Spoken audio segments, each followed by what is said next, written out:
Hello namaste welcome back to my YouTube channel వేసీ paradise. I am Gajavalli Sai Sahithi. ఈరోజు special పిన్ని చేత్తో చేసిన బ్లూ టీ. అదేనండి, బటర్ఫ్లై పీ ఫ్లేవర్తో చేసిన టీ అన్నమాట. ఈ హెర్బల్ టీ వల్ల మనకి ఎన్నో హెల్త్ బెనిఫిట్స్ ఉన్నాయి. అవన్నీ నేను మీకు ఈ వీడియోలో చెప్తాను. అంతేకాకుండా ఈ టీని మనం పర్పుల్ కలర్లోకి కూడా చేంజ్ చేయొచ్చు. మరి ఇంకెందుకు లేట్, ఈ మ్యాజిక్ టీ రెసిపీ ప్రాసెస్ చూసేద్దామా? Let's begin the recipe process. First మనం శంకు పూలను తీసుకొని వెనక ఉన్న కాడలను ఈ విధంగా తీసేయాలి.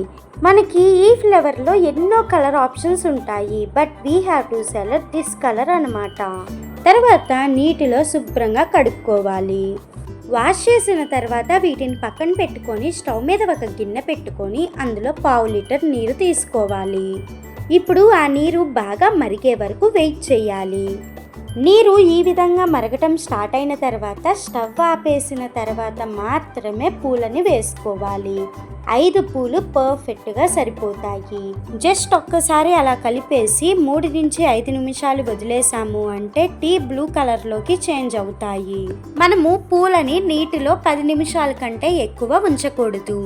అలానే పూలు వేసే ముందు స్టవ్ ఆపటం మర్చిపోకూడదు.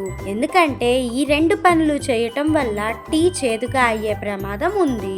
మెయిన్గా అయితే strong hair and skin glow కోసం ఈ టీ బాగా యూస్ఫుల్. మనం ఈ టీ ఏ టైంలో అయినా తాగవచ్చు. కాకపోతే పర్ఫెక్ట్ టైం అయితే తిన్న తర్వాత తాగండి, లేదా నిద్రపోయే ముందు తాగండి. మెయిన్గా సెన్సిటివ్ స్టమక్ ఉన్నవారు ఫుడ్ ఏమీ తినకముందు ఈ టీని కన్జ్యూమ్ చేయకూడదు. అండ్ ఆల్సో లో బ్లడ్ ప్రెషర్ ఉన్నవారు ఈ టీని అస్సలు తాగకూడదు. మనము రోజు మొత్తంలో 1 లేదా 2 కప్పుల బ్లూ టీ కంటే ఎక్కువ తాగకూడదు.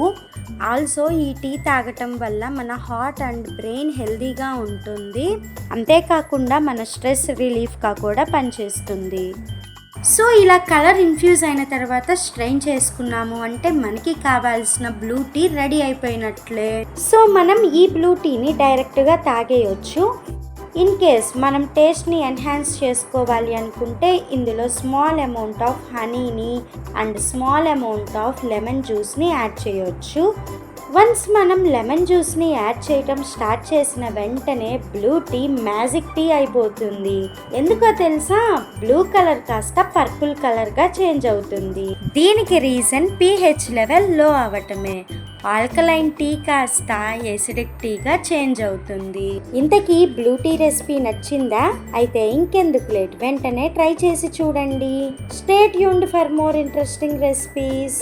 Please do watch, like, share, comment and subscribe to my YouTube channel.